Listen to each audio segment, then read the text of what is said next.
Hello friends, मजेत आहात ना सगळे. रसगुल्ले तयार करायचे का आज? त्यासाठी 5 लिटर दूध घेतलेलं आहे आणि ते उकळायला ठेवलेलं आहे. सारखा हात अधूनमधून हलवत राहायचा, नाही तर खाली दूध लागू शकतं. रसगुल्ले तुम्हाला पण आवडतात का ते कमेंटमध्ये नक्की सांगा. आता दूध उकळलेलं आहे. आता दूध उकळल्यावर त्यात लिंबूचा रस घालायचा आहे.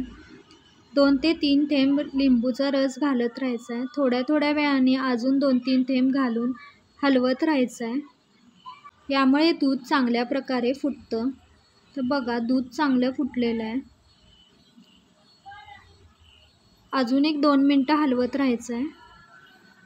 गॅस बंद करून 2च मिनटं थांबायचं आहे.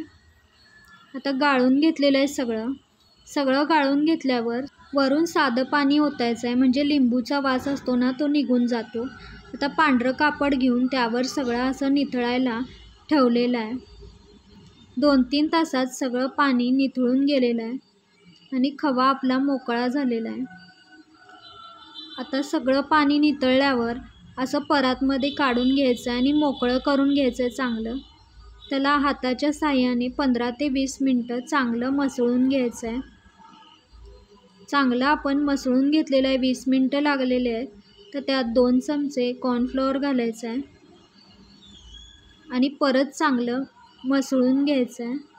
एकजीव व्हायला पाहिजे पूर्ण. आता एकसुद्धा क्रॅक पडायला नको, असा गोळा व्हायला पाहिजे, एवढं मसळायचं आहे आपल्याला. तर पाक करण्यासाठी कढईमध्ये 2 वाटी साखर घालून घ्यायची आहे आणि पाणी भरपूर घालून घ्यायचं आहे. गोळे भरपूर आहेत ना आपले, त्यामुळे पाणी जास्त घालून घ्यायचं आहे. बघा, मस्त आपले इथं रसगुल्ल्याचे गोळे पण तयार झालेले आहेत. एकसुद्धा क्रॅक नाही आहे त्यावर. सगळे गोळे असे करून घेतलेले आहेत. जास्त वेळ पण लागत नाही. आता पाणी सगळं उकळलेलं आहे. एक घालून बघायचा आहे गोळा. तो जर नाही फुटला तर बाकीचे आपल्याला घालून घ्यायचे. अशा प्रकारे थोड्या थोड्या वेळाने घालायचे आहेत, कारण टेम्परेचर डाऊन होतं पाण्याचं, मग फुटू शकतात. म्हणून थोड्या थोड्या वेळानं एक हळूहळू सोडत जायचं आहे. अशा प्रकारे हळूहळू करायचं आहे, जास्त गडबड करायची नाही.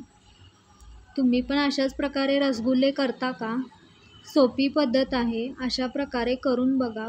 अगदी तुम्ही जरी पहिल्या वेळेला करत असला तरी पण तुम्ही कधीच चुकणार नाही. ट्रिक्स घेऊन नीट पद्धतीनं, चांगल्या पद्धतीनं सांगितलेलं आहे. इथं रसगुल्ले जास्त असल्यामुळे थोडा वेळ लागलेला आहे. तुमचे कमी असतील तर तुम्हाला कमी वेळात पण फास्टमध्ये तुमची प्रोसेस होईल. अगदी कोणताही सण असेल तर पटकन आपल्याला आदल्या दिवशी सणाच्या रसगुल्ले करून आपण फ्रीजमध्ये ठेवू शकतो आणि थंड थंड खाऊ शकतो.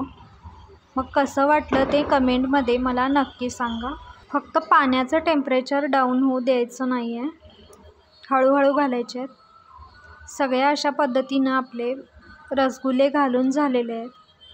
तर याला 2 मिनटं तसंच ठेवायचं आहे. तर 5 मिनटं झाल्यावर पळीनं आपल्याला उलट्या पळीनं असं फिरवून घ्यायचं आहे, म्हणजे सगळीकडून हल्ले जातात आणि फुटत नाहीत. उलट्या साईडनेच हळूहळू असं अद्दर हलवायचं आहे. दाबून जास्त करायचं नाही आणि वरून थोडं पाणी घालत राहायचं आहे.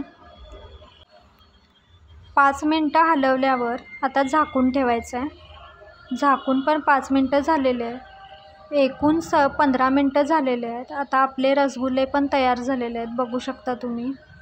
आता हे काय करायचं आहे, आपण बर्फाचं पाणी घेतलेलं आहे त्यामध्ये घालायचं आहे, म्हणजे याची प्रोसेस तिथंच थांबते. बघा, असे सगळे रसगुल्ले मी बर्फाच्या पाण्यात घालून घेतलेले आहेत. बघू शकता, दाबून पण मस्त सॉफ्ट आपले रसगुल्ले तयार झालेले आहेत. नक्की अशा प्रकारे करून बघा.